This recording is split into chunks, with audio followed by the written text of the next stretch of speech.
Hello, it's about 7 p.m. on July 4th, 2024. Hadn't done a garden walk in about 2.5 weeks, so I'm going to do one today. It's hot, well, warm and humid. We've had a little bit of rain. Rain's been good this year. I can't complain about the rain. What we're looking at right now is the former foundation area of my great-grandparents' house. This house I disassembled maybe 5-6 years ago, saved all the wood, and I planted a dry prairie mixture in here, and it's just basically sand. There's really not even topsoil to speak of, so I might have put a light coat of leaf mold over, but things are in pretty tough conditions here, so it's interesting maybe 4 years later to see what's still hanging on. We've got looks like the only purple prairie clover I still have in my whole property is one here from seed. I think I planted about 50 of those one year and they're all gone. I think deer and rabbits really have a taste for them, but they must have missed that one. You see there's some lance-leaf coreopsis, some white bush clover, which I don't think that was in the mix. Some brown-eyed Susan type stuff. There are sunchokes, which is weird because I didn't put any sunchoke tubers over here, but there's sunchokes in a lot of places. So that is curious, unless there's something that looks a lot like sunchokes, but I do see sunchokes for sure in some areas. Yeah, there's a little monarda. There's Queen Anne's lace, figwort, looks like a little echinacea, some wild ground cherries. This little thing, what's that called? Partridge pea or something like that. So yeah, there's not a whole lot going on. Actually, there's a couple of elderberry plants. Let's see if I can even find them. Here's a bit of one, and there's another one over here somewhere, but here. And I don't know how these got here either, but that's interesting. The deer are tough on everything over here, especially elderberries. So, just gonna pan around. Little bird bath feature there, made out of a recycled, upcycled swimming pool thing that somebody threw out at the dump. And there's a wild seedling calorie pear there and one over here that I grafted maybe a week and a half ago. So it's too early to tell on those, but those may be pear trees someday. Over here, we've got elderberry, a couple of cultivars. Had to put a little fence here because the deer will not leave those things alone. But they're on the north side of my garage, getting the benefit of the rain runoff. There's no gutters on this building just yet. And I've got a hell of a crop of black raspberries over here, but it's kind of winding down for the season. But I have another little video that I took a week or so ago where they were really in their prime. Over here I've got leaf mold. 2 years ago's leaf mold and last fall's leaf mold. I stuck a tomato in there and a couple of peppers, but the deer have eaten the peppers down. They're leaving the tomato for the moment, so that's interesting. But the best tomatoes I ever grew were one year when I grew a couple of plants in a pile of leaf mold. I had, I think, about 100 good-sized tomatoes off of one plant. It was just amazing. So we're trying again this year. One of the things I'm happy with at the moment in the garden are these wild native roses. These are probably, more than halfway through their bloom. You can see a lot of the petals are off and it's kind of the spent looking stuff, but there are still a few new ones maybe. And the plants are looking pretty good. The deer do browse these a bit. Looks like the Japanese Beetle Festival. Those have come out in the last couple of weeks since my last video. Looks like we got some liatris there. Gonna flower sooner or later. Little ornamental onion, some echinacea. Coreopsis is done flowering. The monarda is starting to go off, and you'll see a lot of it has powdery mildew. That happens every year at this site anyway. There's a lot of grafts of Gumianta autumn olive. If I remember to, I'll point those out as we go along. I'd say I'm having pretty good success with those. Serviceberry harvest is over. Had a heck of a crop of serviceberries on most of the trees. I put that ladder away. Gumi berry harvest is over also. Had a good crop of carmine gummies. There's really not much to show over on this side. Daylilies, it's kind of peak daylily flowering time. So if you like, look at this weird bug. If you like to eat the daylily, that looks like a nymph of something else. It's like the final product. Don't know what it is, but anyway, echinaceas are coming on. And there's some pokeweed that the deer are eating. That's funny. Motherwort is in full flower. A lot of bees on that stuff. Nanking cherry here, I'd say it's a total failure of all prunus species, at least in my garden this year. The only prunus species I've seen with any fruit is the stupid malib cherries at my house that the birds planted. But otherwise, even the wild black cherries have no fruit. So Nanking cherries were a total bust. What are we looking at here? But yeah, all the no peaches, no plums really. So it's pretty much a disappointing year for prunus. Grafted pawpaw here, wild senna, has grown well, and so is cup plant. Some of my cup plants are like 6 or 7 feet tall this year and very stout. Pretty good size stems on some of these, and you see they're holding water. We had a little light rain this afternoon. Illinois everbearing mulberry, had my first fruit off of that. That was a graft from last year. First fruit maybe 2 days ago. It was okay, just kind of an average mulberry flavor to me. There's a little pawpaw that's growing pretty well. There's more senna, catalpa, cup plant. This serviceberry is a cultivar. I want to say it's maybe a regent or something. I think it's a shorter one, multi-stemmed, and it's had just its last couple of fruits right now. Walk over here and see this other beautiful wild rose in the hedgerow. Some nice bird song along with the gunshots or fireworks or whatever. Probably gonna hear some firework crap because it is the 4th of July and a lot of Americans around here, so sorry about that. Well, Anna's hyssop, one of my all-time favorite plants. Wonderful smelling and tasting. Whole plant is just awesome. More echinacea is about to set flowers. Here's a gumi that never looks good. It's always got yellow leaves. More anise hyssop, little monarda. So yeah, the monarda is just about to really explode. There are some areas where it's really happening, in some areas where it's just about to. But there's a lot of monarda in this garden. It's one of the few species that's done really well over the years and has reseeded itself around. So here a lot of cup plant. Cup plant also has been pretty successful in reseeding itself around. That looks like a different kind of coreopsis over there, maybe the same one that we've got right here. So yeah, the landscape coreopsis are about finished, and whichever one this is, I don't know if it's prairie.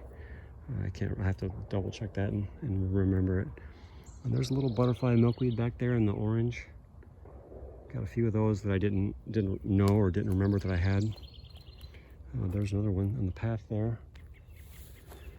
We've got, it's kind of the middle of currant season, so let's see if we can focus here. Got some nice little red currants. I don't remember which one, Minnesota something or other maybe. Now these dumb deer cages I put around everything, it's gonna be a challenge to get any of the fruit out, but yeah, that's pretty good. Tart, but not exceedingly so. Excuse me. What do they call that stuff? Gray-headed coneflower, maybe? Have a little bit of asparagus. The deer have eat the asparagus off wherever it shows up. I did plant a lot of asparagus around this garden at one time, but yeah, there's not much of it that's ever thrived because of the deer. This is a white currant down here.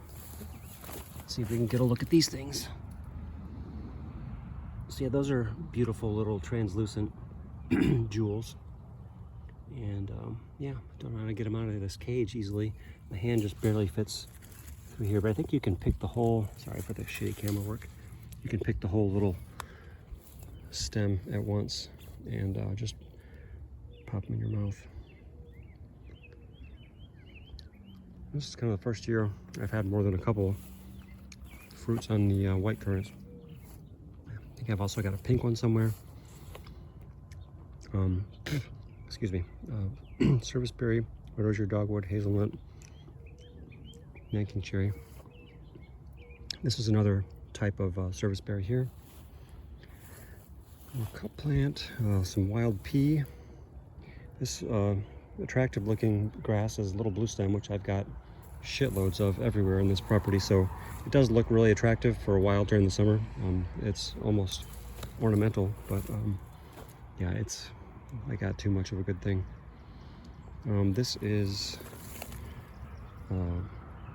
Jesus, St. John's wort. Sorry, I can't. It makes me crazy when I can't think of the name of something. St. John's wort is full flower. Where's Rattlesnake Master? Oh, here we go. Rattlesnake Master. That's the best named prairie plant ever. It's got these cool kind of almost cactus-y looking thin leaves and little stalk, and the flowers never look very much like flowers to me, but they're really cool. We've got a butterfly milkweed. I get a lot of things growing up in the path. I've got cup plants, I've got wild sennas, I've got these little wild native petunias, lots of things that I can yank out of the path and pot up if I need to, if anybody wants them. A butterfly weed there. We've got a persimmon graft over here that's never done too hot. There's an aronia here to keep it away from the deer, because the deer love aronia plants also. Under the pine trees here in pretty heavy shade and quite dry shade, it's interesting. Some things I've planted have survived. There's, looks like red osier dogwood that doesn't have any red coloring. Jesus Christ. Redbud, sorry, brain sound as stupid as Joe Biden. Hazelnut, some kind of oak tree that came in on its own. This is probably a rodent planted Nanking cherry. I didn't plant that. I've got motherwort, more oaks. 9-bark is done fine. It's growing no problem, and the wild rose is doing pretty well too. And look at these beauties. Holy crap. They're so nice. They're so variable. I should make a note and observe, does each individual flower change from bright pink to white as they kind of senesce, or is it just a variable color on the whole thing at all times? Yeah, sorry, you're gonna see a lot of wild rose porn today because they're at the peak. This is a multi-stemmed serviceberry that it's got pretty small fruit and not the greatest tasting fruit, so not one of my favorites. Just kind of leave that. Here we've got excuse me, Siberian pea shrub, and these pods are at the point where you'd pick them and they're just about dried. See if we can pop one open. Little lentil seed things should fall out. Now if these dry a little bit more, they'll kind of explode out of here, but that's what they look like. And you can use these to make miso or something. My friend Melissa's doing it in Vermont. Here's a harrowsweet pear tree. It's got a lot of fruit up above. Something's been tearing up my paths. Probably birds looking for worms, I would imagine. Chestnut tree there. It might have had a flower or two this year. It's kind of at the size where it could flower. This is a regrowing wild linden, or I'm sorry, not wild linden, Tilia cordata, the little leaf linden. And here's a chestnut tree, ugly chestnut tree with weird form. And you might see my chestnuts have really a lot of leaf problems this year. Don't know what's going on, but the oak trees around here also have a lot of leaf problems, so it could be something that's afflicting all the things in the Fagaceae or whatever you call that family. This is Heliopsis, what do they call that? False sunflower. I got some rosinweed kicking ass over there, hazelnut. This peach tree finally died, which is okay, but it was a soldier. There's a goji berry plant. What else do we have here? We've got meadow sweet spirea is the sort of shrubby low thing that's not flowering yet here. And this is another little leaf linden. And here, you can see there's some, maybe you can see there's cedar apple rust on this apple tree. And some apples are coloring up already, which kind of amazes me. And goddamn, it's a heavy apple set again this year, 2 or 3 years in a row. That's pretty amazing. Now this tree is a multi-graft over here, and it's got some apples that are already red, or almost red. I picked one off yesterday and ate it, and it was edible. I mean, it wasn't fully ripe, but it must be an early apple, whatever that is. A lot of the grafts have been lost to time, so we don't know what a lot of those things are. Now under the shady canopy here, we've got there's a little Japanese Myoga ginger, that stuff there. There's ostrich ferns, the weedy, they call that wood poppy. We've got nettles are totally going apeshit. Pawpaw trees that I think grew out through my compost pile one time years and years ago, and they've grown really slowly. And there's another pawpaw tree over there. I think it must be a separate seedling. So yeah, maybe if I cut these apple trees down someday, there'll be pawpaw trees ready to go, ready to take over the canopy. My nursery area, I have not done much of anything with the nursery area. Maybe if I have people over soon, I will give some more plants away. Hopefully, get rid of them. Graft of Freckling's favorite persimmon here. I did trim a lot of this top growth off because there's been so much wind and rain lately around here that a lot of mature trees are snapping off huge branches all the time. Every time we have a storm. Sorry, I'm picking black raspberries if the camera is wandering. Apologies. So some of these grafts I've done in the last year or two, I'm trying to reduce a lot of the weight on top because the graft may not be able to support it. I don't want to snap it off and lose the whole graft entirely. So here we come again to another, this is my first and best native, whatever they call this, prairie rose or climbing rose or meadow rose, I don't know. This one looks a bit different than the one we saw a minute ago. I've got them from a few different sources, so there could be a few different species represented here. Or it could be just the genetic diversity. Got some chinkapins that I need to transplant out. Well, most of my grow beds are not doing anything this year. Here's a little root piece of Chinese tune that seems to be taking, which is great. Catnip in full flower. The native wild oats. This bed doesn't look too amazing. These currants are growing well. Elderberries look a little sad. The grapes look a little sad. There's some probably American plum seedlings that look okay. A few hazelnuts, more currants. So I need to probably water these with fertigation, is what they call that? Compost tea type stuff, and help perk those things back up. So this is kind of an ornamental display here. This is the mostly unpollinated umbels of Hochberg elderberry, and then the white flowers are our native clematis, Virgensbauer. And I wish I had more elderberries growing around here. It's not for lack of trying or lack of planting them. It's just that, you know, this one you can kind of see I had to put a cage around it because the deer were just devastating it. And the deer have clipped this willow into a topiary. And the tune tree growing okay. There's some currants. There's a rugosa rose, that vivid pink flower is rugosa rose. And yeah, look at the powdery mildew on these Monarda. That's pretty bad. That stuff's really bad. So it's been a wetter than normal year, which is great for my site because I'm usually in drought conditions by now. So it's actually probably the most favorable year I've had for rainfall. But yeah, putting cages around some of these honeyberries has allowed me to see that it's really the deer that have been murdering these things. It's not that they won't grow here, which is kind of what I thought. I thought they just didn't grow well. But no, it's an animal problem. So it's either deer or rabbits that are browsing them to death. So gotta build more cages and put more cages out. So I've done some mowing because I've got a couple visitors coming by tomorrow, and I'll just show this little thicket over here. I transplanted some of my nicest wild seedling black raspberries to a few different spots. I got a bunch of flies landing on me. I think it's because I'm sweaty or something, and they're just like, they're not biting me, they're just annoying me. But these are pretty good sized. I mean, this isn't ideal. I've seen them get bigger than this, but anyway, they're pretty decent. And so I've moved these around to different spots in the garden, and they're nice to have. And I also have the golden colored ones, which I think maybe if we go over here, we'll see some of those possibly. They're kind of lost in the Monarda and everything here, but there are some of the golden ones here too. So those are favorites of people who visit the garden. And again, sorry for the ass-handed camera work here.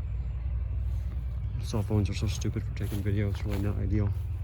Even those big shoulder mount 80s VHS rigs, like a news cameraman. So this wild thicket here, a lot of stuff. Wild grapes sprawling on everything. There's autumn olives, red cedars, sassafras, wild service berries, wild apples, pears, poison ivy all over everything. So it's becoming kind of an interesting feeling thing. I'll show you, I've got one blueberry plant that ever seems to have any fruit. Got a bunch of little ones like this that the rabbits maintain, is like a knee-high nothing. This one's got some fruit. I ate a couple off it earlier. They're just starting to get ripe. I don't know which variety this is, but if it weren't in the cage, there would not be anything to harvest. Nice, beautiful stand of Monarda here. Look at that. You can hear it humming. God damn. I thought somebody was flying a drone here, but I think it's just the humming of all the bees here. That is so cool. Yeah. If you plant it, they will apparently come. And also probably helps if you don't spray poison all over everything all the time and don't mow everything to death. I have heard that kind of humming before, like when the sumacs are in flower. Any kind of a thicket species like that, sumacs, the wild plums, you get that mass of flowers happening at one time, and they really are attracted to that. I mean, I think they come from a mile away to get into that. And I get honeybees. I get a lot of honeybees. I think one of my neighbors keeps hives, but I don't really encourage honeybees. So this pawpaw, which had ambrosia beetle attack last year, which I thought it was a goner for sure, it is amazing me this year. It has a couple of pawpaw fruits on it. Now this is the first year I've ever seen pawpaw fruit hanging on. I have two trees. I had one other one. I think they fell off of that one. So I won't believe that these are going to, that I'm going to eat these until I see them ripe in my hand in September or October. But that is incredible. I would not expect this tree, having the setback of ambrosia beetles last year, to bear fruit, but there it is. So that's really cool. These are the little golden black raspberries these are too far gone. There might be a couple that are worth picking in here. There's a lot of them kind of in this edge here, but I'm not going to wander into that mess to look for them. You just have to use your imagination. So here's another decent pawpaw tree. That one is from Oikos. It's got kind of fatter, wider leaves than a lot of the other ones do. So maybe in a year or two, this person will flower and maybe fruit. Here's another area where there's just tons of Monarda, and you can see there's an early goldenrod. It's pretty depressing to see a goldenrod on July 4th. It's like, well, our summer's about over, but this one is a particularly early one. And I see a bramble over there that's like 10 feet tall. So yeah, this weather has been pretty favorable this year. So that pawpaw tree has a couple of fruits on it. Maybe you can even see, I think I can see somewhere in there maybe. So that one has got a couple. I mean, that thing's probably 15 plus feet tall, so that size you would expect it. Now this one had a couple of fruits, but I think they've fallen off. There's an autumn olive that's dying. Autumn olives are not long-lived in my experience. Another young pawpaw.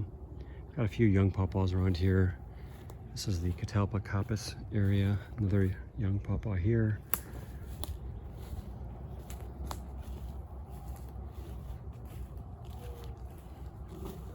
See how the lighting turns out for this time of day. It got a little bit cloudy, which I'm glad for, because the hot sun was quite intense there for a while. Now I did a lot of grafting in this area last year. Oh, I have to show this. This is the Luther Burbank. I want to say it's called Snowbank or something. It's a white fruited blackberry.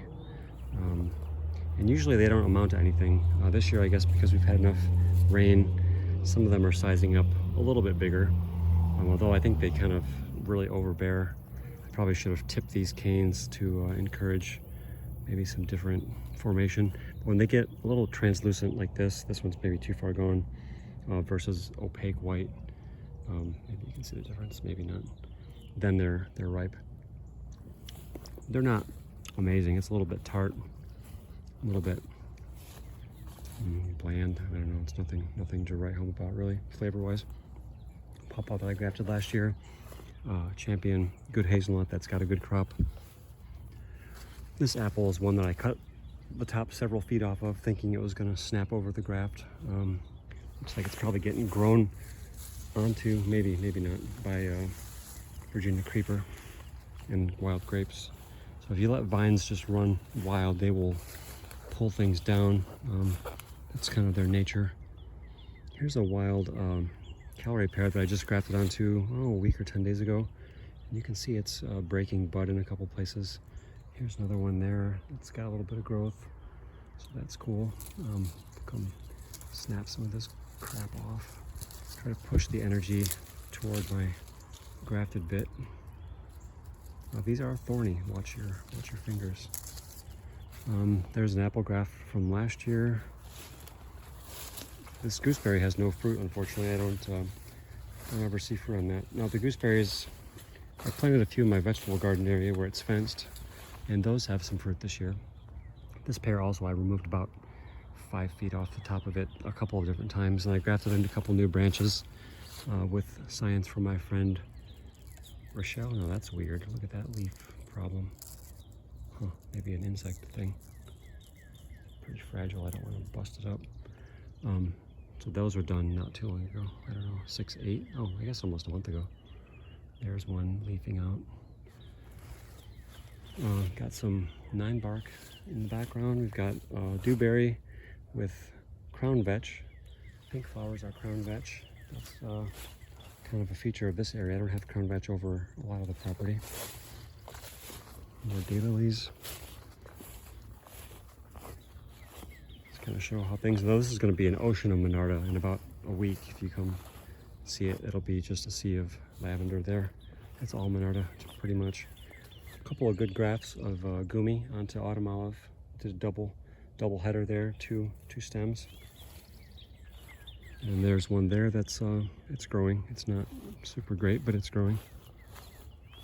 I just did some mowing, like I said, a lot of push mowing. So that gives me mulch with my bagging mower. It gives me some nice mulch to work with. More St. John's wort over there. I don't think I'm going to walk through there. I'm already going kind of long with this, so I don't want to meander everywhere. Maybe you can see, I'll show a few other chestnuts too, but the chestnuts have a lot of leaf afflictions this year, a lot of lace work. And you can sort of see I cut down a bunch of bush honeysuckle about a month ago and mulched things. And I also did that with black locust and sumacs, whatever's kind of growing around that's weedy and expendable. I do that with. Here's a wild grape. It looks like maybe this is not riverbank. Maybe it's not fox. Maybe that's the summer grape. We'll see. And sea buckthorn does not grow well here. And I did a couple new grafts of apples onto these. These are root sprouts from this old crabapple tree over here. So there's one there, and there's another one farther down there. So we'll see if the deer can get to those or not. I wouldn't put it past them. Mullein have grown really nicely this year. There's a lot of people showing pictures of 6-7 foot mullein that they're standing next to. So this was a grafted apple I did, and this thing has the worst form. It's going to definitely split apart. I need to put some uprights underneath these branches to support the weight. This is an earlier apple. Don't remember what it is, but these are getting some size and some color. I did some thinning of these already. May have to do one more round of that. Chestnuts are just wrapping up flowering. You can kind of see flowers there and up here. Some of them are done, some of them are still kind of halfway through. But yeah, lots of leaf problems on the old chestnuts this year, so we'll see what they amount to. There's a rosette of mullein, so next year that'll have its tall stalk like this. And let's see, this is all rosin weed. This stuff is gonna flower here in a few weeks or something, I don't know when. The wildflower bed doesn't look too hot right now. There's this coreopsis is finishing off. Monarda's just getting started. The silphiums are kind of, well, that one's got a prairie dock, has its little pods out. The compass plant over there may not flower this year. I don't see any stalks coming up from that, although the deer might have eaten them too.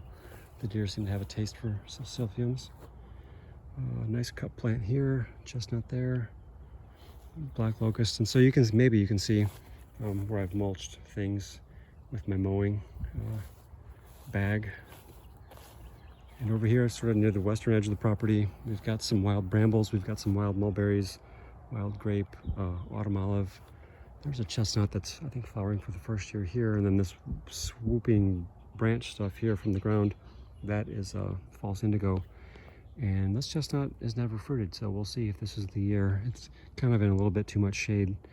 I meant to do some more overstory thinning here of the black locust. There's a wild cherry, black locust, wild cherry, a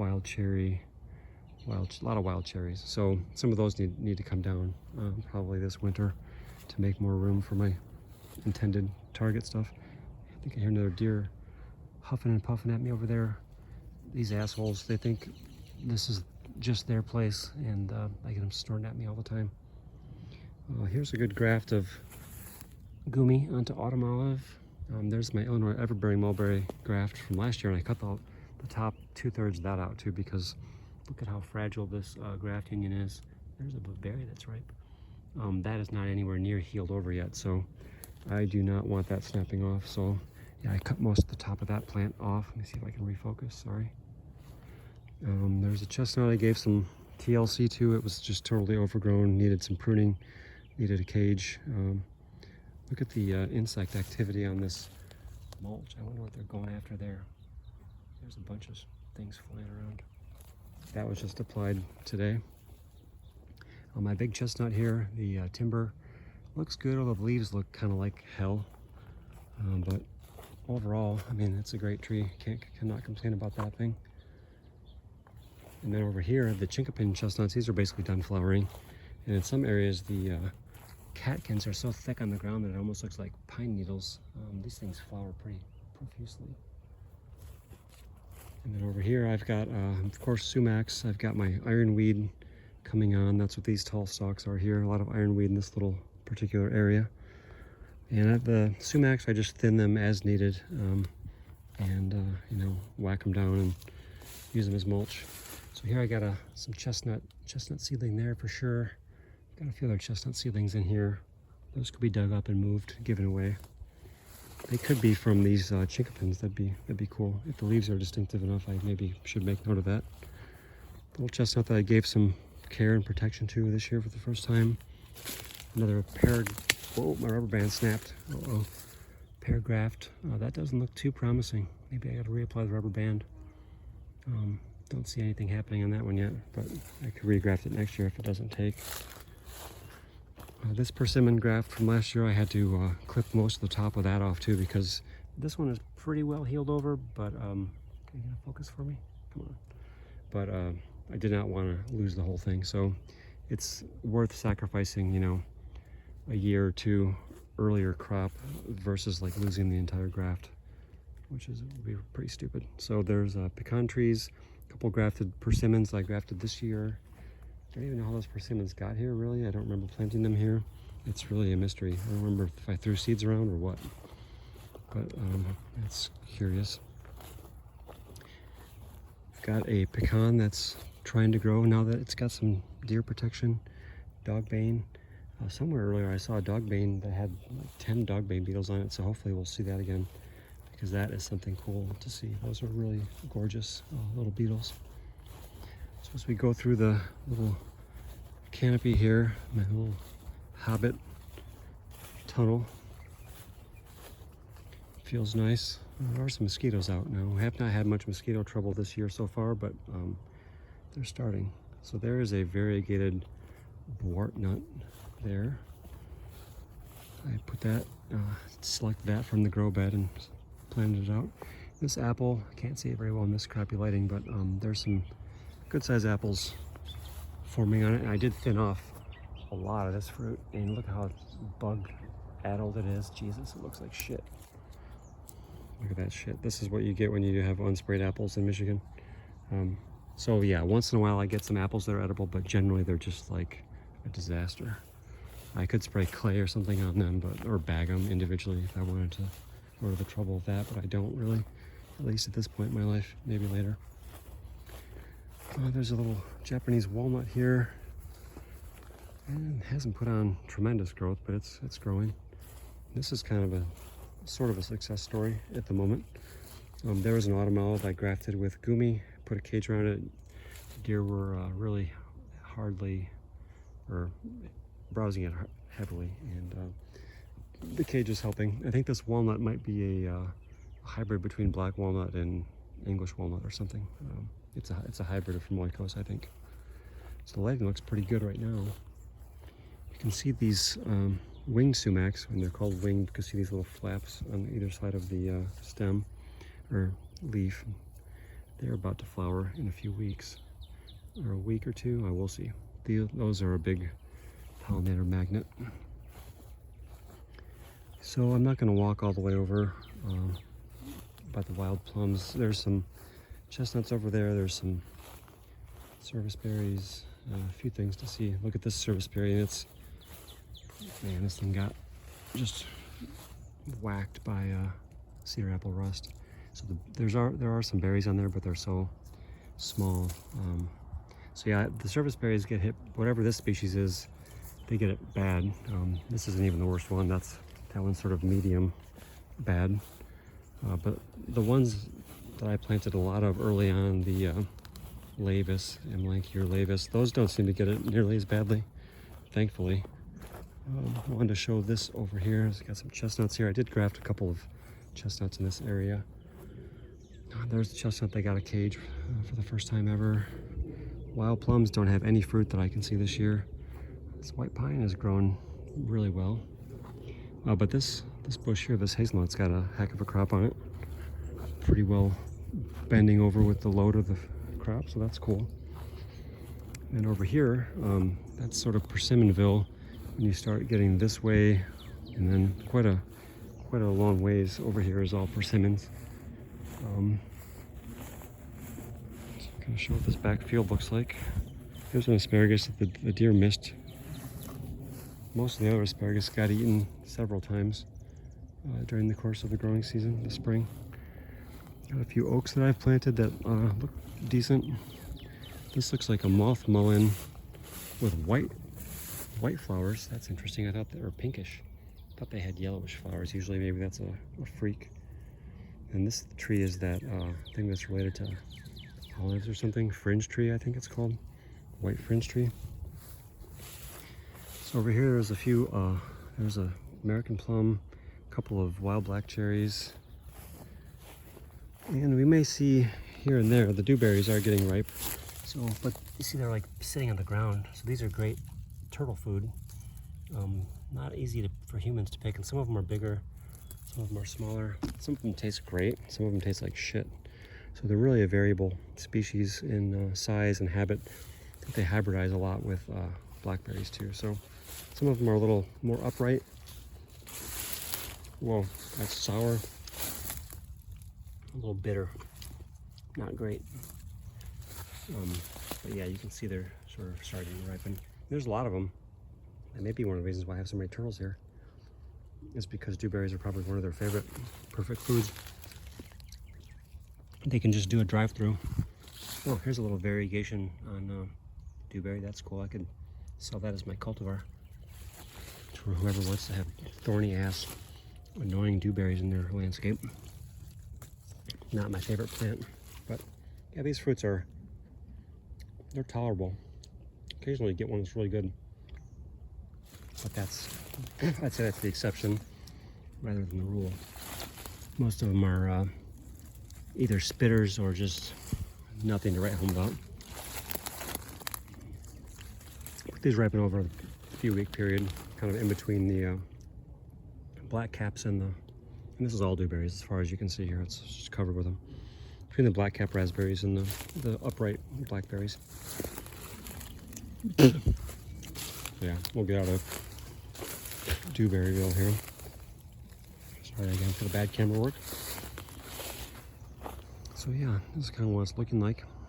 This part of the garden feels really open still. Doesn't feel like it's got any canopy closure or much in the way of rampancy. I want to walk all the way around here. There's not much to show. Amazingly, I do have a few surviving, what are they called? Not American holly, the winterberry holly. I think I planted 5 or 6 of them over there one time, and they've sort of just clung to life barely over the years, and I gave them a good mulching this last winter, early spring. Hopefully that'll help them out. Some new hazelnuts here. There's a bunch of new chestnuts back there. A couple of ginkgos, Kentucky coffee tree, and some other new stuff. I'm gonna just walk across the way here and get to the persimmons, because that's really the more interesting part of this garden, or this back 40 area, the back 40. I did limb up this evergreen. I think this is it's either red pine or what do they call it, Scotch pine? Can't recall. This was a wildflower garden, and it's never grown anything but grass for the most part. The first couple of years they had tons of black-eyed Susan or brown-eyed Susan, whichever. I always confuse those two, sorry. And it's got a bunch of this clover stuff. This stuff, which turns into that stuff there. I don't remember what it's called. But so some of the only things that have persisted in there. Now it's just little blue stem and some other annoying grasses and dewberries.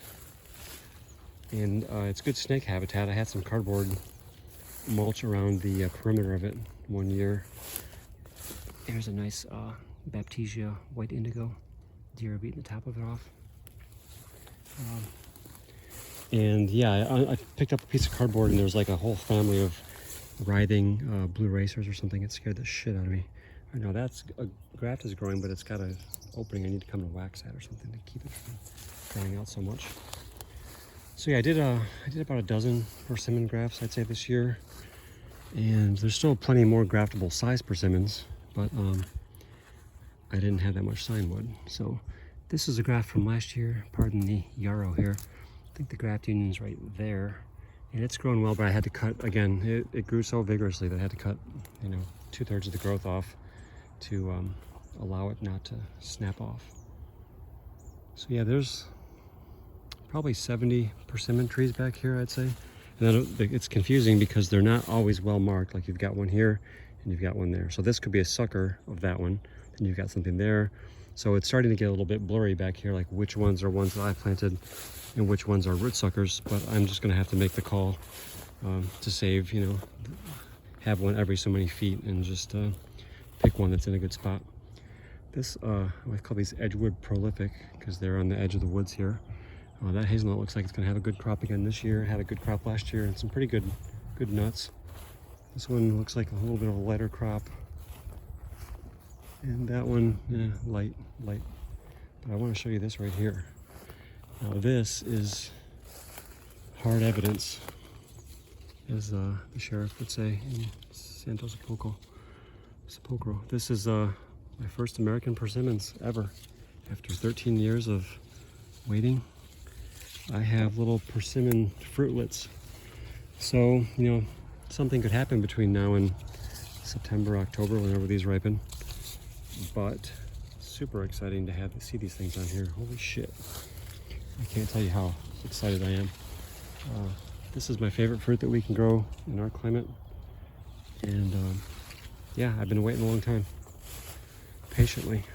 So I'll show you one more tree that's got a couple fruits. I think there's one of these over here. But yeah, I've got some decent sized persimmons back here now. And they seem to kind of start fruiting about the same size that pawpaws do, 10, 12, 15 feet tall. Seems to be about the time. And maybe if you had a better site, you could get fruiting a whole lot faster than I can. Another graft from last year that I clipped most of the growth off of because I didn't want to snap it off. But here again, there's something bothering the fruit there. A little damage. Now, these may not get to be very big. They might not get much bigger than that. I mean, sometimes they're smaller than a golf ball for sure. But we'll see.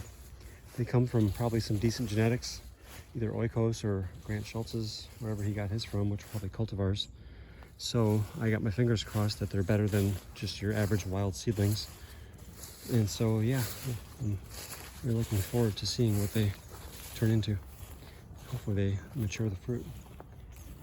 So this hedgerow has been pretty disappointing, I would say. I'm gonna try to wrap this up here shortly. Sorry, it's almost 45 minutes.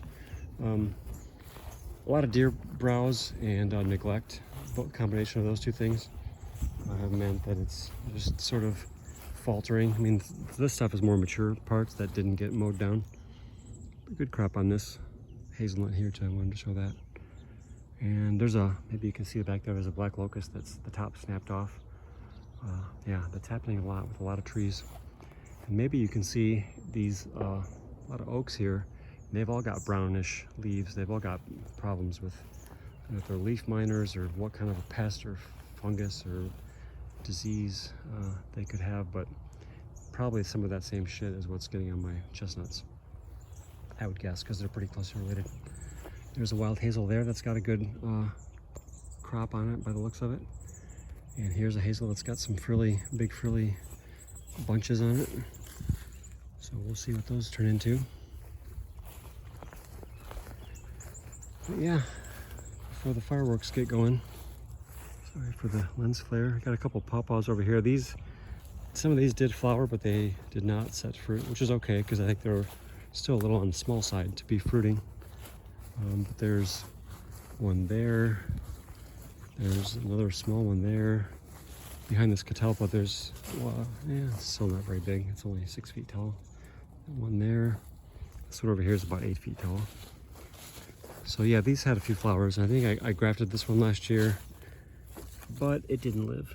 It failed, so that's okay. Pawpaws seem trickier than apples and pears for sure. So I did some mowing back here today, and you can see I'm kind of stagger mowing. This other part had been mowed earlier this spring, and then there's a little strip here that didn't get mowed at all. And then up here, I had to move it over because I've got all this downy sunflower. That's what this stuff is. It's gonna be flowering in a week or two, maybe.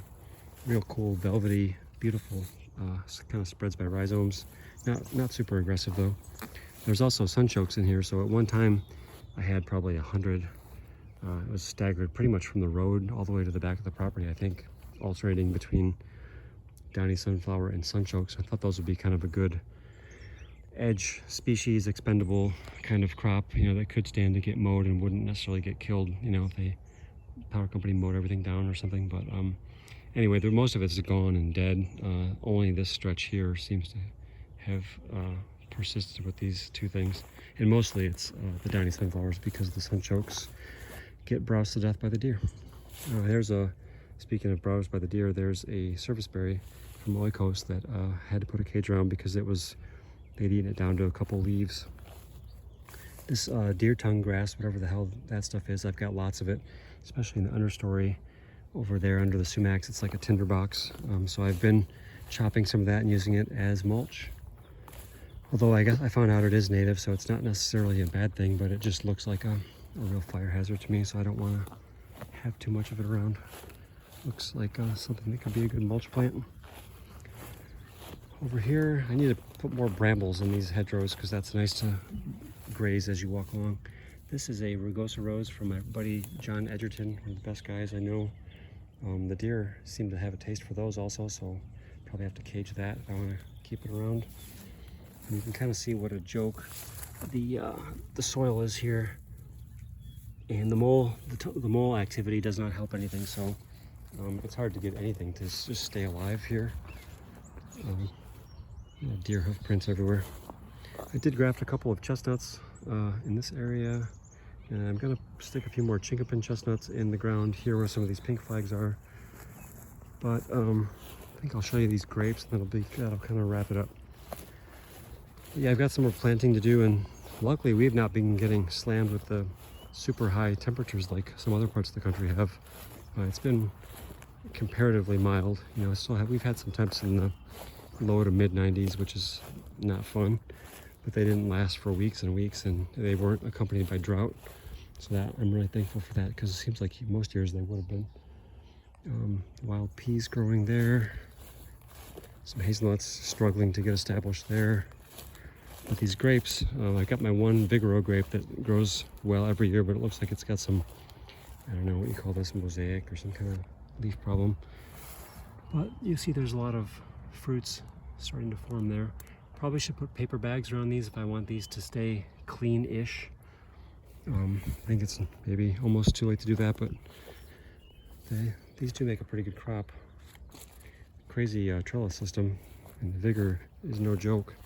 And this one too, the deer, I think this may be Frontenac. The deer clobber this thing all the time, so it looks like the Japanese beetles maybe are doing a number on it too. But put the cage around it to try to bring it back. Another more black locust with the top snapping off.